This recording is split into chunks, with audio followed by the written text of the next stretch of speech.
Framed by her boss for a child's death, a nurse lost everything, until she exposed the truth live on national TV. But the real twist? Her boss was just one piece of a much bigger cover-up. And the woman who built it is still practicing. Now she's coming for them all. It was supposed to be a routine transfusion. The kind I'd done 100 times. Check the patient ID, check the blood type, confirm the dosage, run the saline, chart it, done. But this time? Someone swapped the bags. And the patient, a 7-year-old girl named Mira with the biggest eyes I'd ever seen, didn't make it through the night. I wasn't even on the floor when it happened. But my name was on the chart. My initials on the order. My login on the machine. They said it was my mistake. That I'd rushed the entry. That I'd ignored protocol. That I'd killed a child. I lost everything in 72 hours. License, suspended. Paycheck, gone. Reputation? Torched in a whisper campaign that spread through the hospital like wildfire. Patients I'd comforted now looked away. Colleagues who'd hugged me in emergencies now flinched when I walked by. And my boss, Dr. Sienna Rhodes, head of pediatric medicine, gave a public statement that made me sound like a reckless nurse with an unfortunate track record of small but accumulating errors. That line? It buried me. But here's the thing, I kept everything. Every message. Every shift log. Every internal memo. Every system access timestamp. Because the one thing I've learned in medicine? Always document what they don't want in the file. And when I pulled my own logs, I found the access that wasn't mine. Dr. Rhodes had logged into my profile the night before the transfusion, used my credentials, switched the records, then deleted the session from the main terminal, but not the backup server, not the one she forgot existed. I had proof, but no voice, until I got the email. A national daytime show. Healing Forward, a soft focus segment on life after trauma. They wanted to feature me in a story called Redemption in Scrubs. Something inspirational. Fluffy. The kind of PR fodder they fed to audiences between smoothie recipes and book club picks. Dr. Rhodes would be there too. A surprise appearance, the producer said. We want to show a moment of forgiveness. I said yes, but I wasn't coming to forgive. The morning of the broadcast, I dressed the part. Clean scrubs, soft makeup, fragile smile. Mic'd up and seated beside the woman who smiled at me like she hadn't almost destroyed my life for her own career. She leaned over during a commercial break and whispered, "Let's make this good, okay?" I whispered back, "Oh, it's going to be unforgettable." 5 minutes in, the host asked me how I coped with guilt. I turned to the camera, smiled, and said, "By exposing the doctor who framed me, and showing you all exactly how she did it." They didn't cut to commercial. They couldn't. Because I timed it down to the second, from the opening segment to the exact moment when the host, all smile and sympathy, leaned into her scripted question. How did you learn to forgive yourself? And I looked straight into the camera, into every living room across the country and said, I didn't. Because I didn't make the mistake. But the woman sitting next to me did. Dr. Rhodes laughed. A perfect practice chuckle. She's joking, of course. It's been a difficult year. I'm not joking, I said, reaching into my bag. But you will be. When the FBI starts knocking. I pulled out a USB drive. Held it up like a prop in a courtroom. Everything's on here, I said. The login timestamps. The deleted shift edits. The files you thought were gone, but weren't. The host blinked. The producer was yelling in her earpiece. Dr. Rhodes tried to cut in. This is defamation. You can't just. Oh, I can. Because I brought backups. Behind the scenes, I had a friend, Ravi, former IT at the hospital, fired 6 months before me after speaking out about security violations. We'd stayed in touch. And he still had access to one of the archived compliance servers. Which meant we had footage. And when the screen behind us suddenly lit up, with the hospital login interface, timestamped video, and a cursor moving under her name, the audience gasped. You could hear it. What? Raw. Unfiltered. Camera 1, cut now, a voice barked offset. But the director didn't. Because the camera guy? His sister had been one of my patients. And he knew. The footage played. Dr. Rhodes logging in under my credentials. Accessing the blood bank system. Swapping records for patient Mira at 2:42 a.m. Deleting the log line at 3:06 a.m. Smiling as she walked past the security cam in the corridor. She never looked guilty. Because she thought no one would ever see it. The host was frozen. The audience? Dead silent. And me? I turned to her, this woman who tried to make me a scapegoat, who let a little girl die to cover her own backlog of negligence, and I asked, Tell me, Dr. Rhodes. Was it worth it? She stood up and stormed off the set. But it was too late.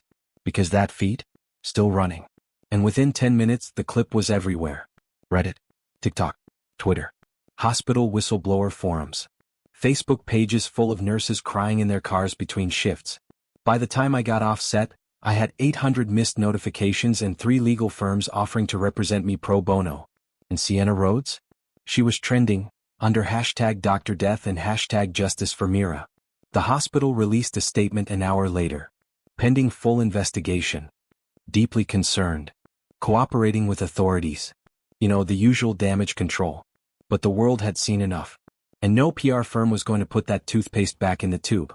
The producer caught me in the hallway after the show. She was crying. I didn't know, she whispered. I swear I didn't. I nodded. Because it didn't matter. The only thing that mattered? Was that the world finally knew the truth. And for the first time in a year, the weight on my chest started to lift. By the end of the day, the clip had over 4.2 million views. By the end of the week, the hospital's board of directors was under formal investigation. And by the end of the month, Dr. Sienna Rhodes had gone completely off the grid. No press conference. No apology. Just a lawyer speaking on her behalf saying, she denies all allegations and is cooperating fully. Classic. But the House of Medicine doesn't fall with one push. And I wasn't done yet. Because the moment I exposed her, the emails started flooding in, not from strangers but from hospital staff. Nurses. Interns. Even a few residents who'd been forced to revise their rounds reports or asked to sign off on procedures they'd never witnessed. Every message said the same thing in different words. We knew something was wrong. We weren't allowed to speak. Thank you for saying what we couldn't. One nurse sent me a scan of a handwritten note she found taped to her locker 2 years ago. Some patients don't survive paperwork errors. Be more careful next time. Anonymous, threatening, and typed. Turns out Sienna wasn't just a bad doctor. She was the final gatekeeper of a culture of silence. An entire system that punished whistleblowers, buried mistakes, and played God with people's lives. All while protecting the hospital's ratings and revenue streams. The girl I lost? Mira? She wasn't the first. And she wouldn't have been the last. So I teamed up with Ravi again. This time we went digging deeper. Backups. Legacy systems. The off-the-books drive Sienna kept hidden behind innocuous folders like Q2 reports _2019_final.xls. Inside. A list of patients marked non-viable, based on insurance status. Quiet payouts to families who settled out of court. Altered time of death entries. Notes that said things like, fast-track DNR, patient unresponsive, family uninformed. This wasn't malpractice. This was deliberate triage by class. We didn't take it to the press. Not first. We built a file. Encrypted it. Sent it to 3 healthcare watchdog groups, 5 reporters, and the district attorney's office, simultaneously. That way no one could kill the story before it grew teeth. And it did. Fast. News anchors called it the Crossridge Medical Conspiracy. Reddit called it hashtag blood money. And the hospital? They called an emergency press conference. Tried to offer up a new scapegoat, an IT consultant, a junior billing officer, clerical errors. It didn't work. Because the file included video. Of Sienna. Of others. Of a staff meeting where she said, and I quote, "We cannot afford to treat every sob story that walks through the door. If you want to save the world, join a monastery. If you want to survive in this field, learn how to make hard decisions and move on." The board resigned within days. The CEO stepped down to focus on family. And me? I got my license back. But not just that. I got a call from a network executive who'd watched my segment live. She offered me a position.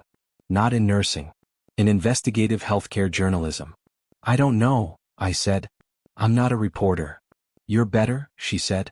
You're dangerous. And you care. And for the first time in forever, I said yes. Because the medical system loves its martyrs. But it fears its survivors. Especially the ones with a camera and nothing left to lose. Most people thought it ended with Dr. Sienna Rhodes. That once the hospital board resigned, the CEO retired, and the national news cycle moved on to the next scandal, the infection was cured. But here's the thing about rot. If you only scrape the surface, it grows back. 3 weeks into my new job, research assistant for a medical investigative team, I got a file. It wasn't from a watchdog group. It wasn't from a whistleblower. It came in a manila envelope slid under my apartment door at 3 a.m. No return address. No note. Just a name. Dr. Evelyn Markham. I didn't recognize it at first, but the deeper I looked, the darker it got. Dr. Markham was a consultant, an efficiency specialist brought in after the Crossridge scandal broke. Her job? Clean up the system. The problem? She'd helped build it. 10 years ago, before Sienna ever set foot in that hospital, Evelyn had pioneered the Streamlined Care Initiative. On paper, it looked revolutionary. Improved turnaround times, simplified intake, higher insurance reimbursements. But behind the buzzwords? It was a quiet form of discrimination. Patients with low-value coverage were deprioritized. Charts flagged based on ability to pay. Beds unavailable unless donors or VIPs came through. And guess who trained Sienna? Guess who handpicked her for residency? The file had it all. Patient logs with modified care times. Internal memos marked "Do Not Forward." Emails between Evelyn and other directors saying things like, "Keep her in line, she knows the drill. We can't afford another Mira." They knew. They all knew. And they buried it. I didn't wait this time. I compiled the report and took it straight to the head of the new oversight committee, a senator's office, clean hands, good optics. But politics moves slow. And Evelyn? She moved fast. The next day I found my apartment door ajar. No forced entry. Nothing stolen. Just a single post-it on the kitchen table. "You don't know who you're playing with now." 2 days later, I got a message from a former nurse. Said she used to work under Evelyn. Said she'd speak, off the record. We met in a diner off I-80 just outside city limits. She looked like she hadn't slept in weeks. And when I slid the recorder across the table, she pushed it back. "No point," she whispered. "They'll just scrub it again." I asked her what she meant. She told me a story. About a patient, an undocumented teenager, who came in with acute appendicitis. They denied surgery for over 18 hours while waiting for a translator. He died on the operating table. Cause of death listed as unforeseen complications. 2 weeks later, that nurse found her locker cleaned out. Security escorted her off the premises. She got a severance package. And an NDA. She'd kept the incident report anyway. Now it was in my hands. I released it. Not through official channels. On my own. Burner blog. Encrypted server. Direct to press. I included redacted notes, dates, initials. Just enough to prove it's real. And I ended it with a sentence I knew they'd recognize. "You buried Mira. You won't bury him." It went viral in 36 hours. This time, Evelyn had to respond. She held a press conference. Called the claims dangerous misinformation. Said she welcomed an independent review. But while she talked, screens behind her lit up. With names. Faces. Dozens of them. Patients who should have made it. Families who reached out after seeing my posts. A timeline of neglect that spanned years. Evelyn went pale. She looked at the screen like it was a courtroom. Because it was. The court of public opinion doesn't recess. The board launched a formal investigation within the week. Federal oversight agents moved in. And Evelyn? She resigned. But not quietly. Because right before she vanished from public life, she sent one final message. A voicemail I received at 2:13 a.m. Her voice clear. Controlled. "You think you're a hero. But all you've done is make enemies you'll never see coming. There are more of us. And we're very, very good at staying clean." Maybe she's right. Maybe there are more. But now, I'm not afraid. Because I have the records. The footage. The families. And the one thing they never expected me to get back. My voice.